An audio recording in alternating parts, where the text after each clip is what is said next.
But I'm going to get started. I'm going to let the panelists introduce themselves, but I'm Sharon Gaffka. If you don't know me, I don't know how you've made it here, because this is my event.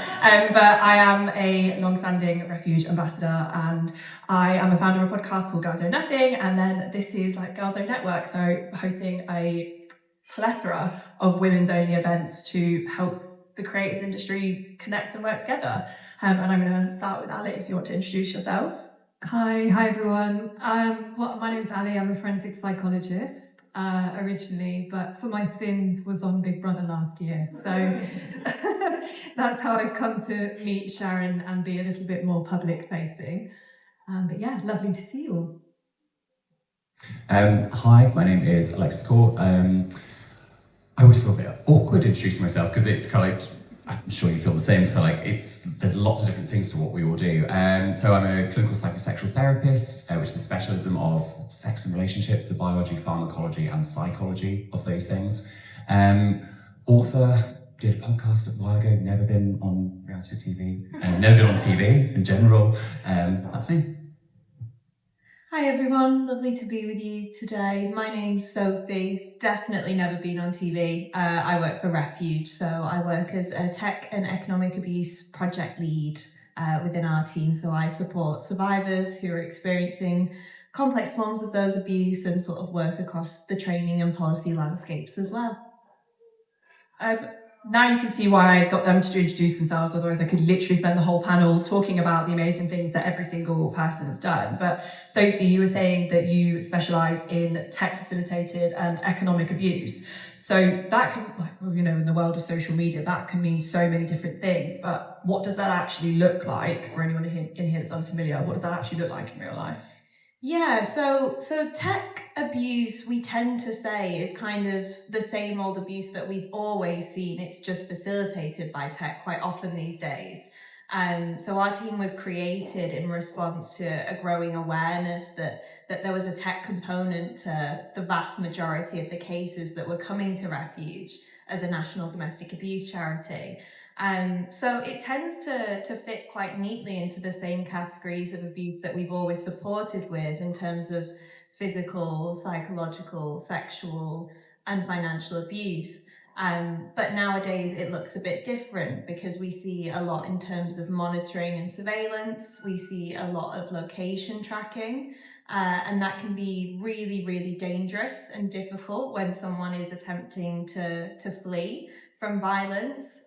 So we need to keep our finger on the pulse and ensure that we are providing sort of quite specialist support at that time in order to ensure that someone can leave safely, as we know that is the most dangerous time for victims of domestic abuse and the time where the risk of homicide is highest. So we work a lot with people who are kind of experiencing abuse at that time, but tech abuse can also kind of continue for a long time after someone has been able to flee a relationship, because it can really follow someone, and it's not as easy to escape as some of the more traditional forms of abuse. So we tend to be focused around supporting people to kind of empower them to reclaim that independence. And we also see that intersection with economic abuse. So in terms of monitoring someone's spending, in terms of enforcing those limits on someone, we see fraudulent and coerced debts quite often. And the reason we're kind of a joint team in that way is because it's almost impossible in this day and age to perpetrate economic abuse without the use of tech, because so much of our lives is online. So that's kind of the work that we do in that space around those forms of abuse. Ali and Alexis, obviously Sophie's listed a couple of things that show up in tech and economic abuse. In your experience in both of your roles, have you actually seen the same types of behaviour show up in non-tech forms of abuse? Absolutely, in terms of monitoring and surveillance, that's a huge issue. And I was interested in what you said. It's something I've been thinking about a lot recently with the sort of growing online world, is actually how easy it is now to abuse, harass or stalk individuals without actually showing up at their house or, having direct contact with them. For me personally, I've worked with survivors of domestic abuse within mental health services, but a lot of my work has been with perpetrators of domestic abuse in prisons and probation. And one of the things that we would be looking at when we're thinking about someone being released from prison for domestic abuse would be how we're going to monitor some of those sort of tech systems that you've talked about through probation services, through external monitoring. But it's incredibly tricky, and actually listening to you and thinking about some of what you said is making me increasingly aware actually of how, certainly since I started my career about 20 years ago, how much the landscape is shifting and moving in terms of the advanced ways in which people can perpetrate harm. I'd echo all of that, and also how it seamlessly can trickle into day-to-day life as well. And for the people who are living under it and experiencing it, it never gives respite. So even when they have physically got away, actually, that's, we used to use the phrase looking over the shoulder, actually, that has now gone into their pockets as well. And so the mental toll that is placing upon people, it's that continual grind down. So I think it's exhausting people who are experiencing it in new different ways. I think it's also,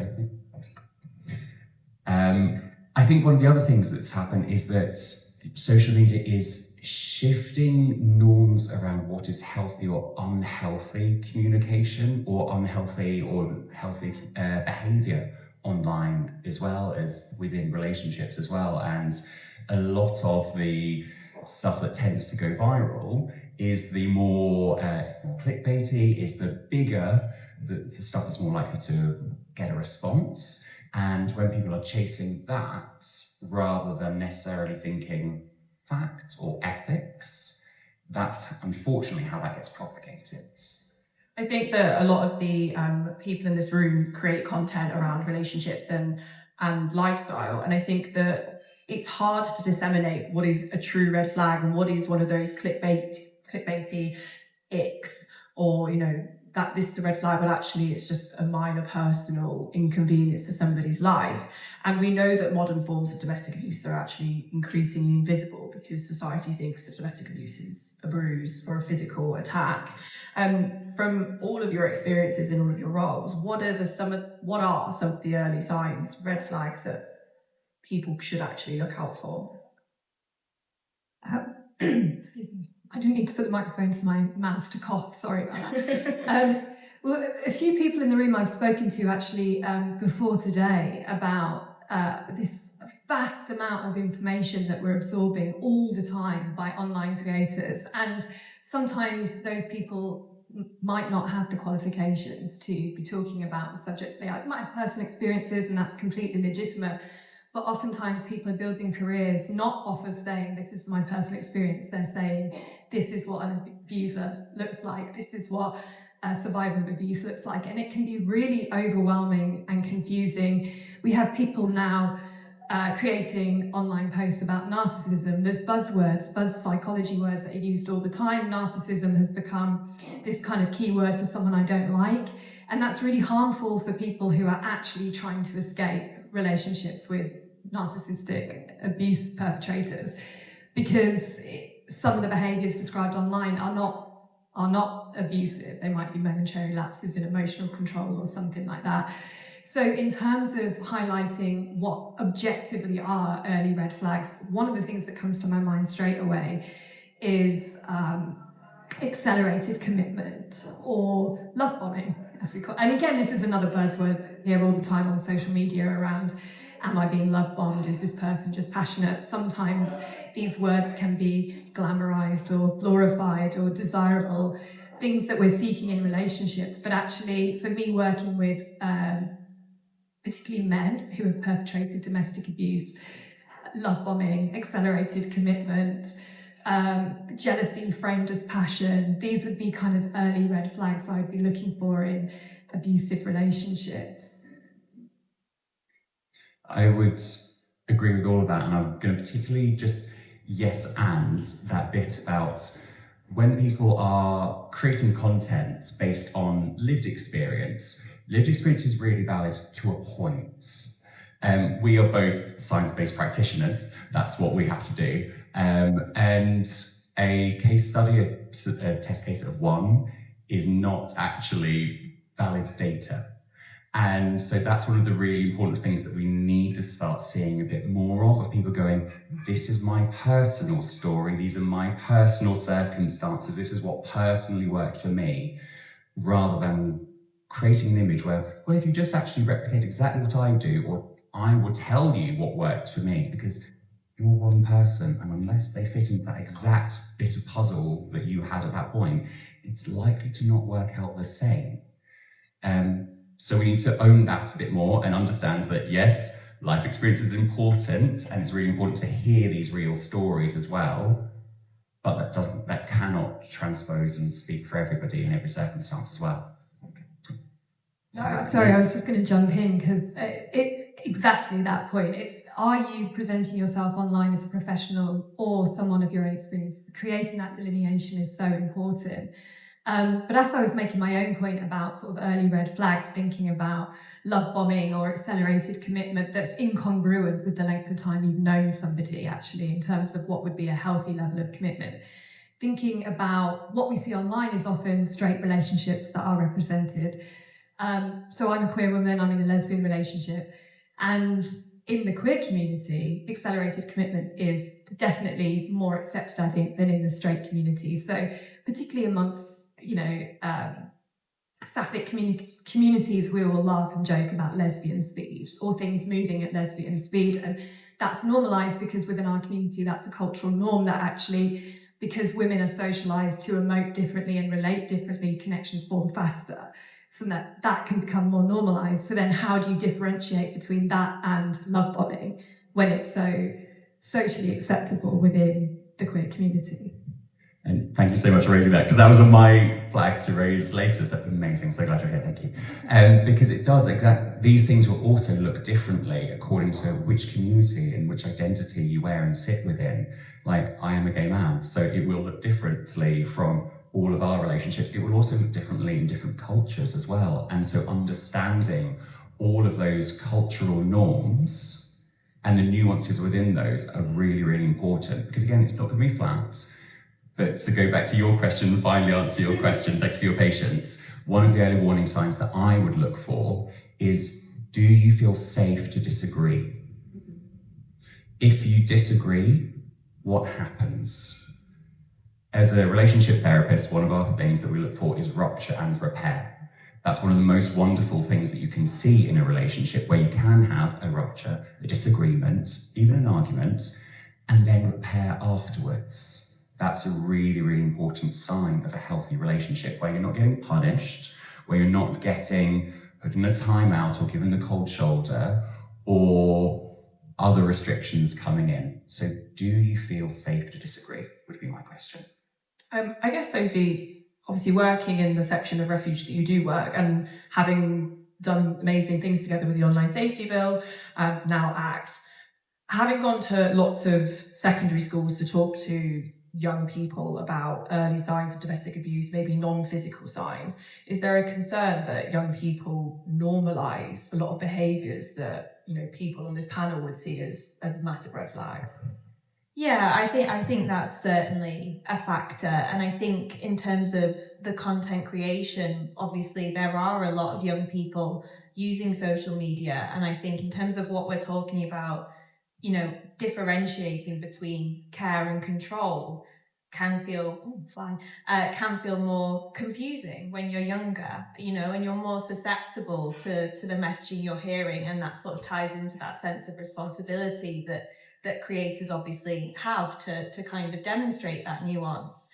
But I think it is difficult, because I think we do see that it is hard to distinguish those behaviours. What is coming from that place of care and love and commitment, and what is coming from that place of wanting to control someone? They can feel quite similar in early stages, and particularly if you are trying to build a connection and you know you like someone, you know you care about them, that can feel really good, you know, to know that someone really wants to know that I get home safe. So they've asked for my location really early, and they're just checking in on me, and and they seem to sort of be quite interested in who I'm going to see. They're taking an interest in my life, and that can shade quite quickly into something different. And I think the point around acceleration is key with this, because it's all about the speed that something moves at. And I think young people need to become more comfortable with setting those boundaries, but they also need more support in doing that. Because what we also see is there's a little bit of a knowledge gap between young people whose lives are so embedded in technology and parents, teachers, people who might not have that same grasp, might not be as fully immersed in that world. So we really need to kind of lean into that, because it's not going anywhere. And adults need to get more comfortable having those conversations around what those healthy boundaries look like.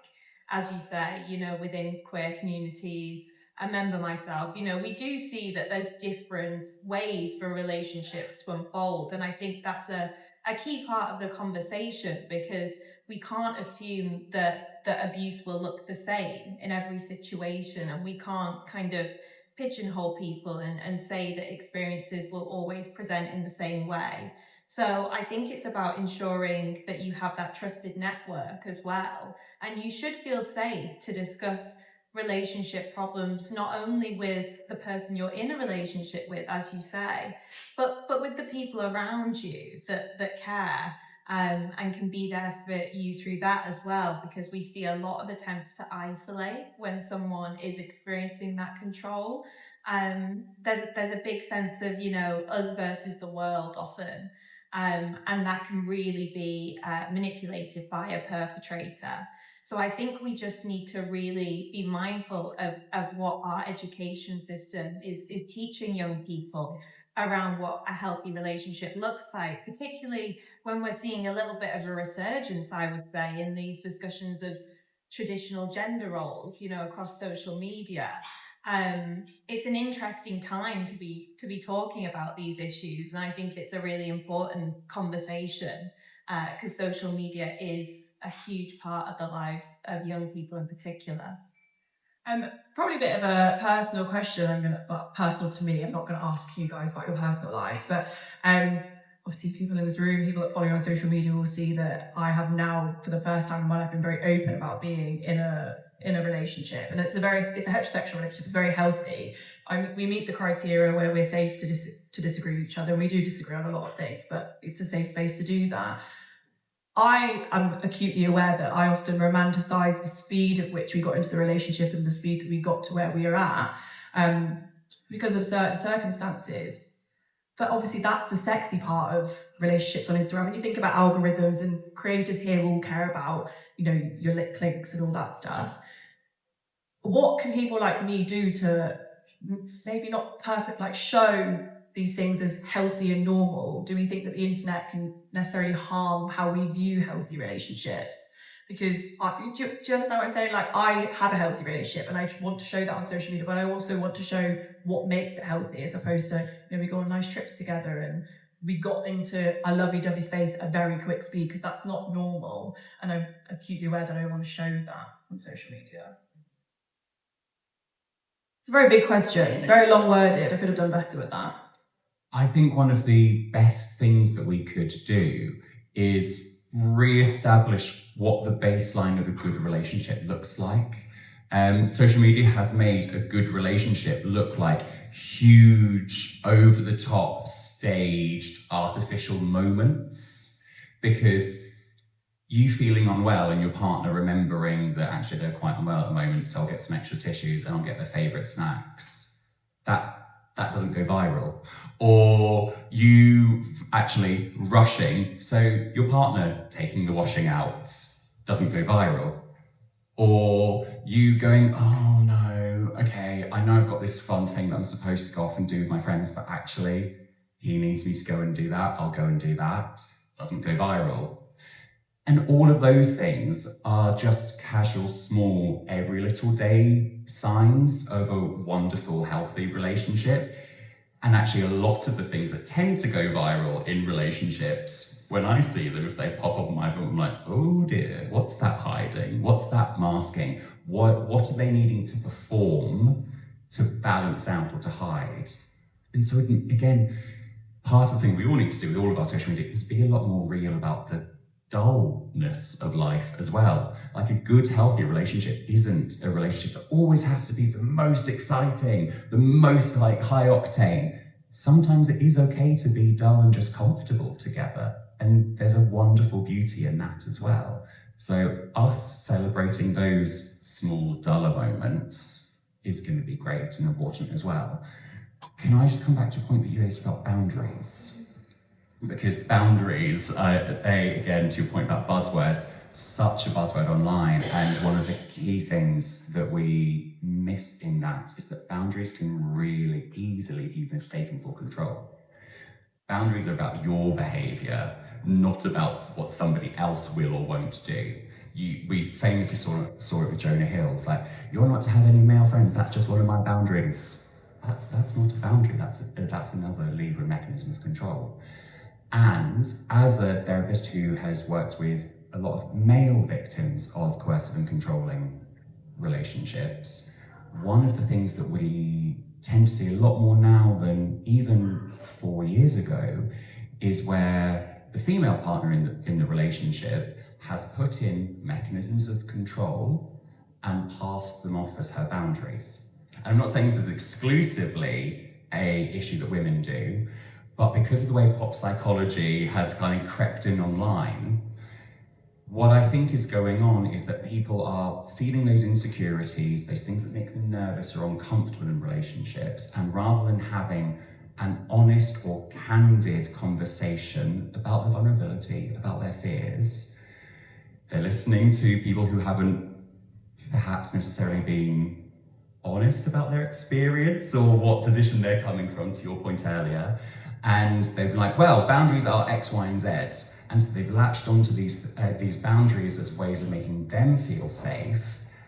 And somewhat ironically, they have then accidentally slipped into patterns of abuse and control. And I don't know what your experience is with this at Refuge, but from my experience of working with male people who have been in these relationships, that's what I see happening quite a bit, where, this temperature level gets ramped up under the guise or the buzzword of, well, these are just her boundaries. So we have to always be aware of that. I completely agree, and I think it's that thing where a lot of people have had a lot of trauma within relationships and within their childhood experiences, and we see that play out for victims and perpetrators alike of abuse. But I think it's difficult to kind of really identify where behaviours are always coming from. And quite often it is that insecurity, and you're trying to create that sense of safety for yourself, perhaps, that you've maybe not felt in other relationships. You've maybe not felt that sense of trust. And obviously that does come from a partner to an extent in terms of that sense of safety that you feel, but it also has to be somewhat internal as well. You have to be able to create that yourself rather than having to control every aspect of a situation in order to feel secure and safe in a relationship. And if you are in a relationship with the right person, who has an understanding of how that needs to look, it will be a combination of those two things. You will get that from your partner, but you will also be able to create that internally. And I think people of all genders do need to be really mindful of that as a pattern. None of us are perfect by any stretch of the imagination, but I think everyone kind of has their own journey to go on in terms of understanding what healthy behaviours look like for them. But certainly we do support survivors of all genders, with all sorts of different relationship dynamics. And we also need to ensure that everyone can access support and that we're not seeing those barriers to support because of someone not fitting into that traditional mold of what a victim or a perpetrator looks like, because that can be harmful as well. I mean, Alexis is the only man on the panel. Obviously, there's a lot of tensions online at the moment between toxic masculinity and feminism, and whether toxic masculinity is just men being men. And I actually think there's a massive difference between impossible masculinity and toxic masculinity. What is it that we people in general, not just the women in this room or women in general, can do to socialise our men and boys to make them feel like that they can be who they want to be and not live up to this impossible masculinity standard that the internet somehow managed to create? It's a really, really big topic, but one thing I think that women can do for a bit of interrogation of themselves of, do you accept softness in your men and in your young boys? Do you actually allow them to not always have to be stereotypical versions of men? And we see this in all different ways that it comes through. And people will, we look at dance, for example. People will kind of like celebrate Jonathan Bailey in Wicked for how well he can dance, but mums won't let their little boys dance because that's not what little boys do. And little ways that we uphold gender stereotypes set in very early and contribute to this discussion and this social problem in bigger and smaller ways. We see that with dance, but also about how boys are allowed to communicate, how boys are allowed to express themselves. It's still a phrase of, oh, you're a big boy, come on, don't cry. Actually, crying is really important. And question for women in heterosexual relationships, do you allow your male partner to cry? Do you allow him to feel vulnerable? Like, it's such an old adage in mental health that anger is a masking emotion, and men are socialized that actually they're only really allowed to use very, very few small expressions of emotion. We use the emotions wheel, and when I sit there with male clients, the ones that they're allowed to express are anger, pride, jealousy, but actually not the softer ones as well. So be more allowing of that space for them.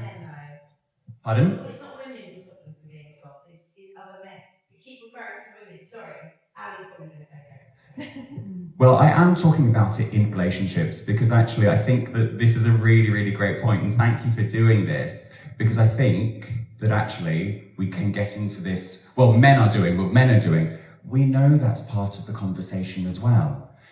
But we do need to own up to the fact that women have a part in dismantling these things as well. I'm not at all saying that this is just the work of women, but it's also not just the work of men in male spaces as well. Because if they don't feel safe in their relationships to speak to their partner about their vulnerabilities, their insecurities, what makes them feel less of a man, what makes them feel uncomfortable, that doesn't go away, that bubbles up, and unfortunately, it comes through in unpleasant ways. It doesn't excuse it, doesn't make it okay. It's about understanding it and sitting with that discomfort. I think really both good points. I guess what you're saying is that any gender can uphold rigid or stereotyped gender norms or ideals. And I think some frustration then on the part of women that actually the ideas originally came from patriarchal ideas. They were created and upheld by men who maintained power. That's where those ideas came from. But what's really tricky now is that we're living in a society where, unless you're in rooms like this, where, it's an echo chamber, right? Like, we're all on the same page, really. We all know where these ideals came from. We all know what misogyny is. We know what the patriarchy is. We know where these beliefs come from philosophically and politically. The problem is the people upholding these ideas and beliefs don't understand or know that history necessarily. It's not being taught in schools.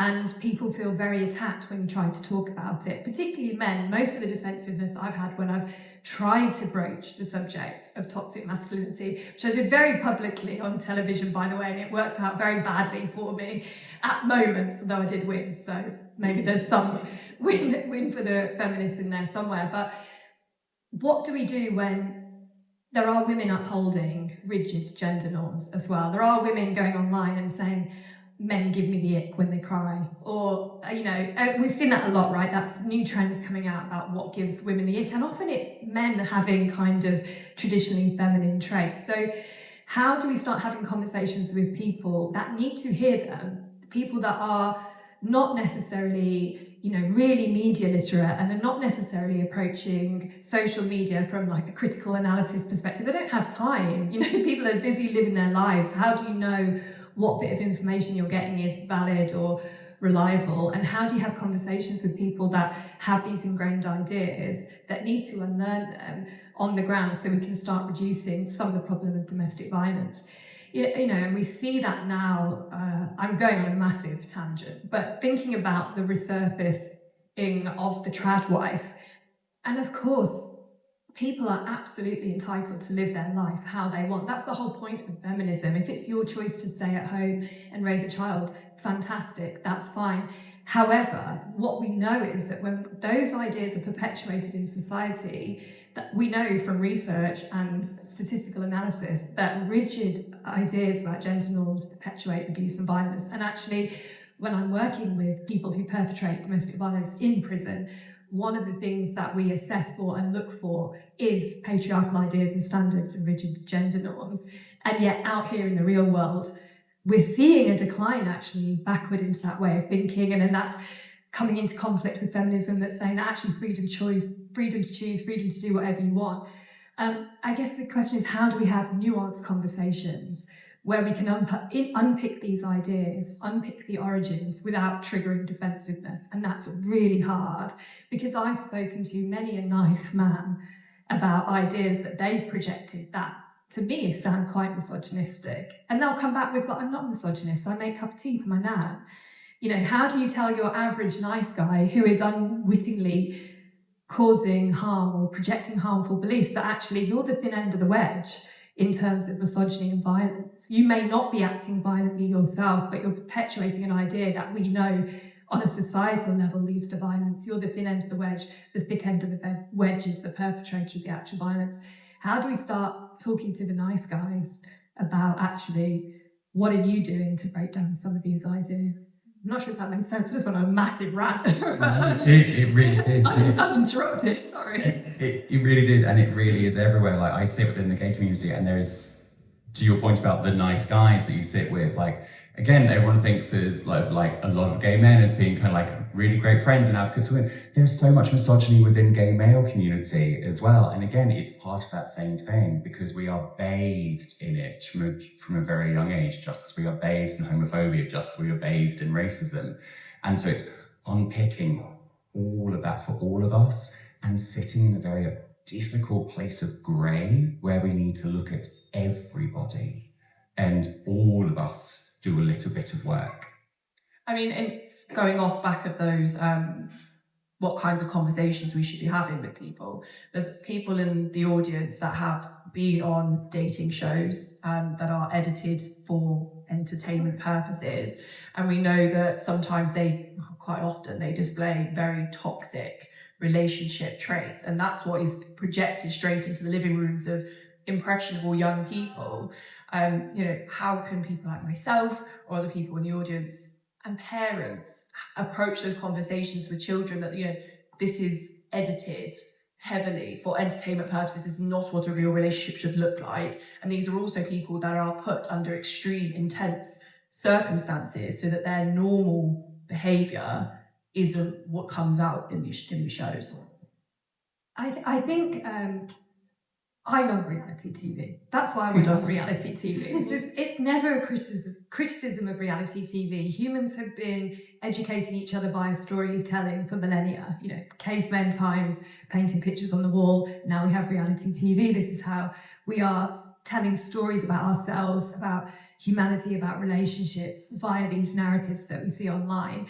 And I guess what's scary now is that I studied and qualified in an era where online world was not so much of a thing. And we used to talk about how to raise children effectively or healthily via the parental relationship. But now I think we have another parent in the room, if you like, and that is the internet, that is social media, that is television. And that's a really difficult thing to monitor and look at. And I think really early on, having reality TV and having these relationships projected into our living rooms, it can be scary because sometimes we see abusive patterns played out in front of us. But again, that's an educational tool, and sometimes in the case of some of these shows, there are professionals coming in and commenting on some of those dynamics. And I think there's been a shift more recently where we're seeing toxic behaviour being called out much more. Less so Love Island, I have to say, because there isn't a professional on set kind of saying, actually stop, this is this behaviour, this is this behaviour. You can see how groups form, misogyny develops, how men form groups and give themselves names and titles, and not to single out individuals, but in the most recent season of Love Island, we saw the nickname Young Bull being used within the house. And I didn't see any commentary online of anyone going, hold up, what are we saying when we're calling this young man this? Because he went in there seeming like a reasonable guy that was looking to build relationships or career as an influencer, whatever it was for him. But there was no one, I guess, coming in from a more educated perspective going, this is the early warning signs. This is a very strong word that is being used to propel a hyper-masculine image, and why might that be problematic? So I don't have children, but if I did, I'd be at home going, hold up, press pause. And if I did have kids, they're going to hate me, right? Because I'm going to be pausing the TV every 5 minutes to kind of intercept. But I think as much as these shows that we're seeing can be concerning, as much as the media that we're seeing can be concerning, that one of the most helpful tools we can give children is critical analysis, critical thinking. Where is this information coming from? Is it a reliable source? What might have been that person's life experiences that have led them to behave and talk and act in this way? And how can we make sense of that without normalizing it? Because that's the difference. It's okay to observe these things. It's okay to have access to these things because they're a reality.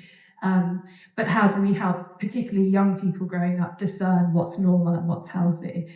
And unfortunately, that brings back to the question you had earlier, which is, well, then we also need a counter-narrative that's quite prolific about what a healthy relationship is. But healthy relationships are quite boring and they don't get likes and clicks and engagement. So you have to find a way around that. And to your question about, so what do we do with all of this online? And I really cannot, I'm just loving to run the panel here as well, thank you, because all it's like, yes. Because a lot of our job is sitting with people who have done, quote unquote, bad things. And we still have to find a place of empathy with them and a place of understanding with them. Not to condone what they did, not to excuse what they have done, but to understand. Because they have been led down a path, sometimes consciously, sometimes not, by many, many different nudges over the years. And if we can bring in more critical, viewership, brilliant. But for those who have online platforms as well, we can rush to judge and decide by say, this is not okay. And that's good. We shouldn't be condoning these things. But where is the space for empathy, for curiosity and understanding, and a bit of nuance? Just as you were saying, these people are in a hyper-pressured environment. I could never do it because of the pressure of it. When we are judging or castigating somebody online for their bad behaviour, is there space, I don't know, for separating the person from the behaviour? Because that person has probably in that instance behaved out of their own norms because of the environment that they are in, because it's a hyper-pressurized situation. So how can we hold empathy for them and what they were going through, but still also go, but that doesn't excuse this behavior? And that's a really difficult, nuanced place to be. And again, it doesn't perform as well online when you're going, well, yes, and sometimes, and grey and murky, when actually, quote unquote, right online thing to do is to judge and be hard and draw hard lines. Yeah. And I think reality TV can be a really interesting starting point for having those conversations around around toxic behaviours, and to an extent even more so than we see in our real lives sometimes, because it's all kind of laid bare. You know, when someone is, you know, blatantly gaslighting someone, and we've seen what they've said, and they're now lying to someone's face about it, and it's almost as if they genuinely believe it themselves. You know, that is a really important tool in a way that we have to kind of demonstrate what those behaviours look like in real time, because they can be harder to unpick when we're seeing them play out, and it's a bit of a, you know, he said, she said, whoever said. But I think what we need to keep in mind is the responsibility that we have, you know, to approach them critically. As you say, I think it is that ability to think critically that is the most important tool that we can teach young people, because reality TV is never going to be a space in which we're showcasing every perfect relationship. So we do need to have that skill in the arsenal. But I think we also need to ensure that professionals are there to kind of unpick these in real time as well, because I think there's a responsibility to everyone on these shows in terms of the people on the receiving end of poor behaviour and those who might be exhibiting them, because that is, if it's approached correctly, a good opportunity to kind of reflect and to unpick that for yourself and to take forward healthier behaviours in future. But I think we need to be careful in terms of the echo chambers that we see created in the narratives that come about on social media from these shows and the narratives on social media in general. And, you know, when you're both talking about the individual responsibilities that we do all have to an extent in terms of deconstructing patriarchy and how, you know, that is a huge part of all our lives at this point.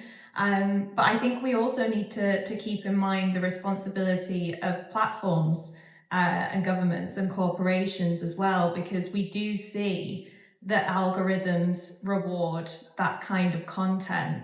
And it is sort of being fed to young people at a really, really early age in a way that is going to shape how they think about relationships in the future.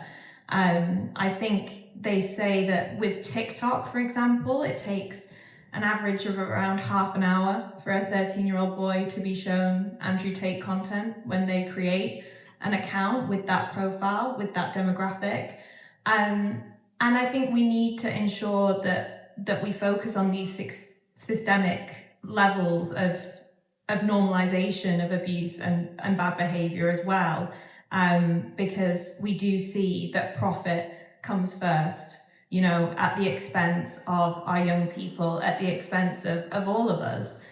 So I think that's a point of reflection as well in terms of ensuring that we focus the attention on those players that have a lot of power in this space as well.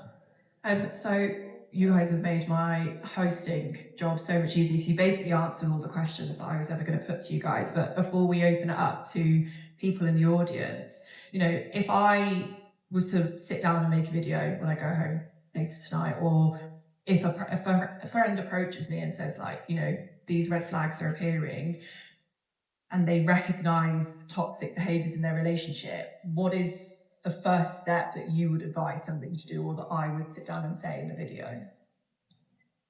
I think obviously there is, in terms of leaving an unhealthy relationship or a relationship that might be becoming abusive, there's a sequence of steps that you need to take. But the very first one probably is about reaching out confidentially, either to a professional or someone you trust, because that breaks the isolation that the individual might be experiencing. And we know that it's the isolation in abusive relationships that suffocates attempts to even reality check what you think is happening to you in the first instance, let alone start thinking about ways to exit the relationship. So certainly I would say that's one concrete thing that people can try to do if they want to start breaking some of the control that a relationship might have. I couldn't give a better answer for a first step for someone wanting to leave. So I'm going to come and answer that question slightly differently about what can creators do around this. If you say we're going to make a post or some content around this, is know your limitations. A big part of our job is knowing our limitations, what we're trained in, what we're expecting and what we're not, and then referring and signposting on. we cannot be experts in absolutely everything. And it's a great example. Today, what you've done is you've brought in other people and you've shared your platform. So how could other people replicate that? How could other people go, well, actually, I'm not an expert in this, but it's something I'm passionate about, so I want to speak about it. So how can I hand the microphone? How can I share my platform with somebody who has more experience here? Think about how you use your platform and who you're sharing it with, whose voice you're uplifting. Does it always need to be yours? Or could actually you bring somebody else into the conversation? Yeah, absolutely. I think that's a really important point, actually. Oh, hello. I'm still here. So I think there is that responsibility to ensure that the signposting is there, as you say, because there are a wealth of organisations and people who are fully trained to kind of work with these issues and to kind of support someone to do so safely. Because a big part of our work is kind of focused on ensuring that we are supporting someone to leave safely if that is what they are planning to do. Because as I say, it is the most dangerous time. So it isn't always safe for us to advise someone to walk out the door in that moment. So I think that professional support, when available, is really valuable. Looking for what is local to you. There's a lot of local services. There's also the National Domestic Abuse Helpline. But also, undoing that sense of isolation that is often created in these relationships in terms of the people that you trust and think you can kind of utilize in that time to break that sense of isolation and to feel, a kind of future where, you have that independence back. And that can be quite hard to visualize when you've been controlled and kind of broken down for so long. That can feel very, very daunting. It can feel like it isn't an option often because people will go to extreme lengths to make you feel that way because that keeps someone in that cycle of control. So I think, yes, that, kind of echoing the same things, but let's ensure that we are sort of centering professional experience and that we are ensuring that people can access all the right support that they need at that critical time. Is there any questions from the audience?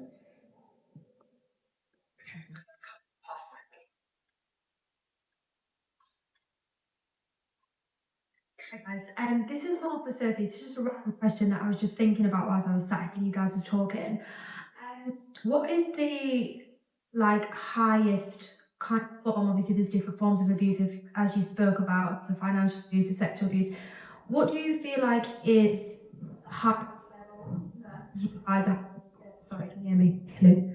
Is the highest level that you guys are seeing come through the doors that you're having to help with currently right now? Because again, like you said, we see all sorts on our algorithms all the time, which is pretty because you watch and then you see something else and it's constant. And I'm just wondering, sat here, what is the highest and at the worst at this point? Yeah, no, thank you for that question. I think it's really important and to an extent it's never static, because the methods that perpetrators are using are always evolving, so our approaches do have to evolve to an extent too. I think obviously in terms of my team's work, we're more focused on the tech and economic component. What we see is it's very rare for someone to be experiencing one single form of abuse. Often it's kind of going to be a combination of a few different types of behaviours. So we see a lot in terms of physical and sexual violence, but we also see a huge amount of controlling and coercive behaviour that is hugely prevalent across the vast majority of the cases I support. I would say there is that element of wanting to keep that control over someone and wanting someone to kind of heed what you're doing, and that is kind of the thread that runs through most abusers' behaviour profiles, I would say. But we do see that it's very, very common in terms of the amount of cases that come through Refuge's doors in general, that there is this tech component now and that there is this economic control that might be happening. because that is the way our lives have evolved. So that is the way that domestic abuse has also evolved. And I think the key thing is, you know, as you were saying earlier, stalking is easier now. You know, it doesn't have to be someone following someone around in the street. It doesn't have to be someone lurking in dark shadows anymore, because you can stalk someone from the comfort of your own home. And what I would kind of caution is against any narratives that almost dismiss online harms as if they stay online, because often we see that they go offline. That is often how people are tracked down when they're attempting to flee. That's a huge part of the work that I do. There was a really upsetting case on the news in recent times with a lady called Kulsuma Akhtar, who was stabbed in the street. And she was pushing along her pram. She had been moved to a refuge because she wasn't safe with her partner. And he had tracked her down using her Snapchat location, as it turned out. This wasn't one of our refuges, but it does kind of highlight that there's this huge knowledge gap with professionals in terms of the checks that we need to do to ensure someone is able to leave safely. And also highlighting that it's not always the really complex forms of abuse that kind of lead to the most harm. Because we do a lot of work around, you know, stalkerware, malicious software, GPS trackers, but often it's the really simple things. It's the location settings, you know, it's find friends, it's someone's social media or their insecure email account. So I think when we're talking about abuse at large, we need to recognise that it shows up in lots of different ways, but really it's that element of control that comes through pretty much every case. And the link between the different forms of abuse is where a lot of the harm occurs, I would say. I think we're quite good at spotting sexual violence or violence abuse in relationships, and we understand that's not okay. Obviously, not everybody. But coercive control tends to fly under the radar a lot more. And I think a lot of people suddenly don't realise they're in it until they're really in it. Because it is, to our point earlier, it can get dialed up gradually. And so to your question about what we're seeing, I'm seeing a lot of people not necessarily realising that they have been in controlling relationships, feeling like something is off, but because there wasn't violence, whether that's physical or sexual, because there wasn't economic control, because someone wasn't shouting, it's not triggering checks or red flags. And so I come back to that bit about, do you feel safe to disagree? That's something we need to consider more. Hi, I've got a question about trauma. So I think on the whole, society and systems assume that once an act of violence stops or justice is served, that, you know, the person's fine, move on with their life. And that's not how trauma works, and that's the belief that that's how it works is what leads to worsening PTSD and CPTSD. What do you think it is that society's failing to understand about trauma? Why do you think we're not understanding it? Why is there such a taboo that is stopping people from getting the recovery they deserve? I think there's a fundamental misunderstanding about the depth of the trauma that's caused by domestic abuse. And I think that's because of society's tendency to hold in mind things in black and white concepts or terms, or rigid concepts and terms. So we might consider an act of physical violence, and we can acknowledge logically that that's terrible for someone to go through. They may have feared for their life. But there's something about recovering from physical injury that looks like a visible recovery pathway. But actually, the problem with domestic abuse is that physical abuse almost never occurs in the absence of psychological abuse. And that starts in slow motion, like how we've discussed before, and can creep up on you when you're completely unaware, so before you know it, you're isolated, you've lost your autonomy, you no longer believe in your own perception of the world around you, and to rob somebody of their identity and their autonomy, but also their belief in their own thoughts and feelings, is one of the most harmful things you can do to somebody in terms of causing very long-term harm. And I just don't know that on a societal level we have the literacy around it, the emotional literacy, the knowledge around it. We view people in very black and white terms, you're good or you're bad. You know, we're not understanding what creates an abuser, and therefore how complicated and how enduring the recovery can be. And there's this kind of really prominent feeling of othering abusers, and so we're not recognizing them in society. Everyone has a concept of the bad guy, the troll that lives under the bridge. We see that particularly with perpetrators of sexual violence against children, that everyone has an idea of what a paedophile looks like. And if we meet somebody who's accused of these offences and they don't match that perception, we're making excuses for them now, but they're a nice guy. You know, they play piano in the church and they make cups of tea for old ladies on a Sunday, and it disrupts this idea of good and bad in black and white terms, makes it so much harder to determine what is an abuser. So no wonder then that society has a really hard job of unpicking and realising the extent of trauma for victims, because we can't make sense of it.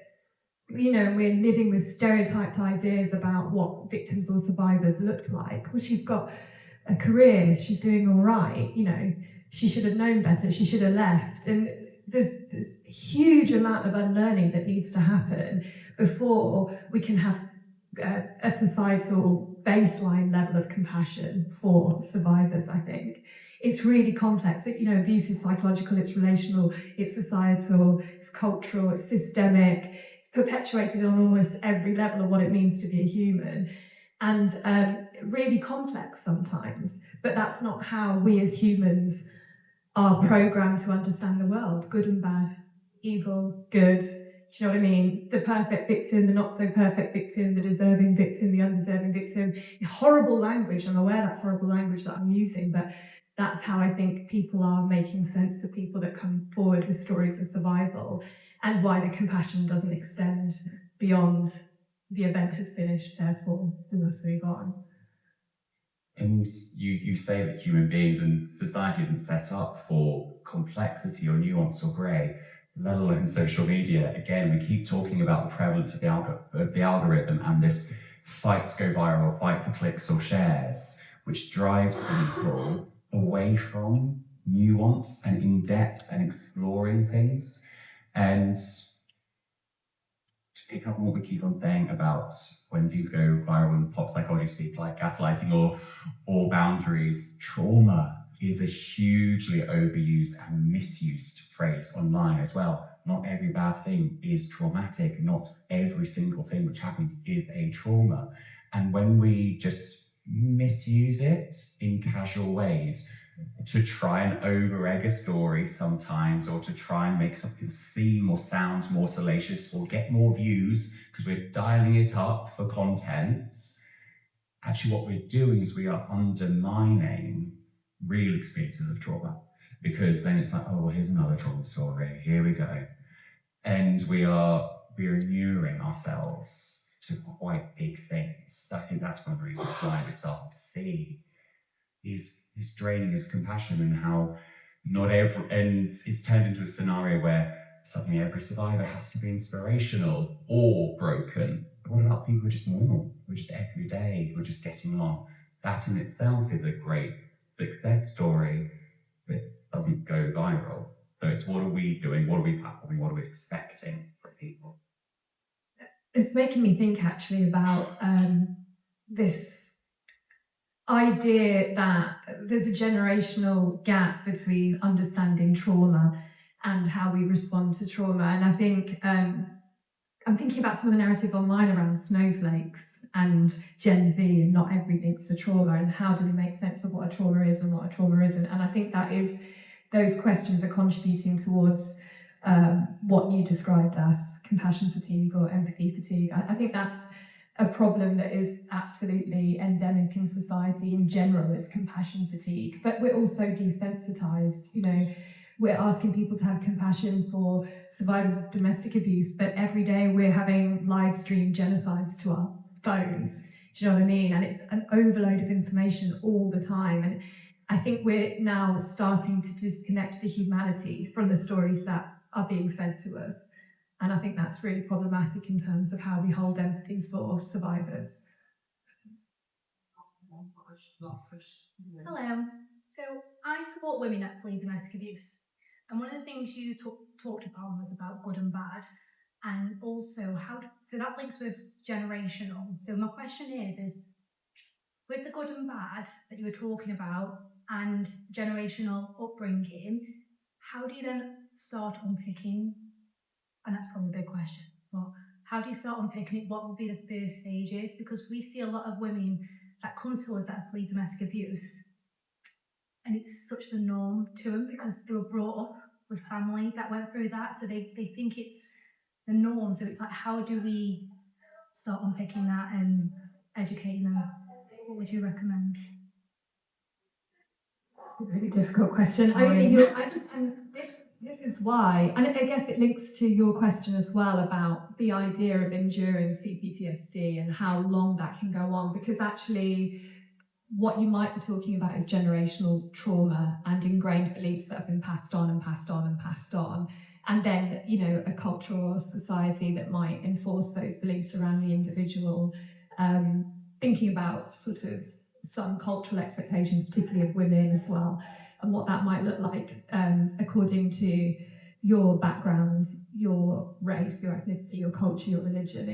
It becomes very complicated. And I suppose working with trauma is usually a staged interventional reaction. So you might work with the individual immediately to help create a sense of safety, to reduce physiological reactions to trauma. I'm talking in sort of therapy, with a therapy hat on for a moment.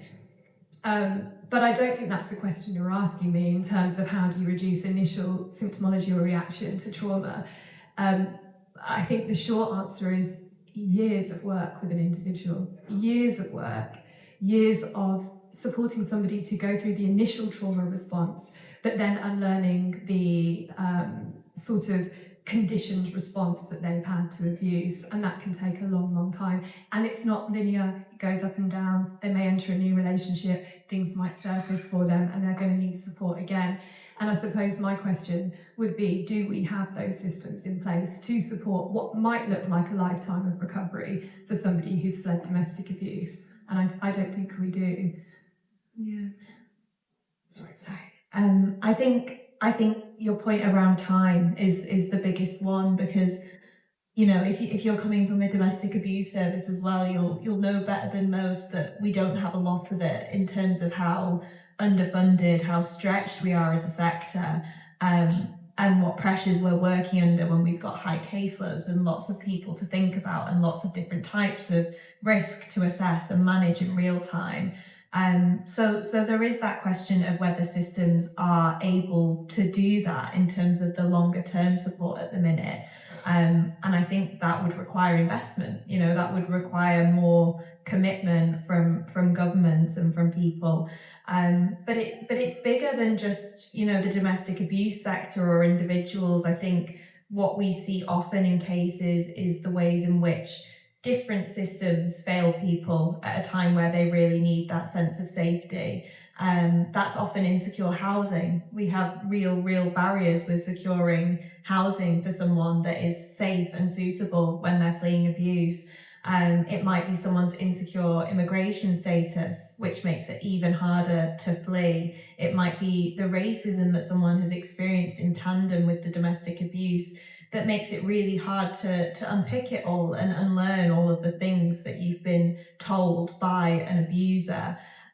So I think it's the way in which these conversations need to interact across the system as a whole, you know, not just our sector, but all the sectors that we know are the big players, you know, in terms of how stretched mental health services are, in terms of how stretched we are as a service, we need to kind of see the investment. And I think because it is a gendered issue, we do see that there's a real lack of that. And it isn't an issue that we see being prioritised in the way that it might be in terms of the language that's used around it.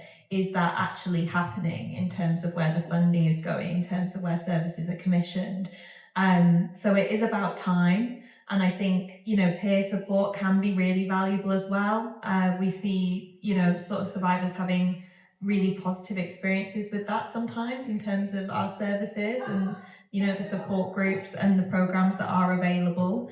But I think we need to understand that it will never be a quick fix, and no one person, professional or trusted friend can undo all of that. It needs a real sort of targeted intervention, but then it needs the time as well.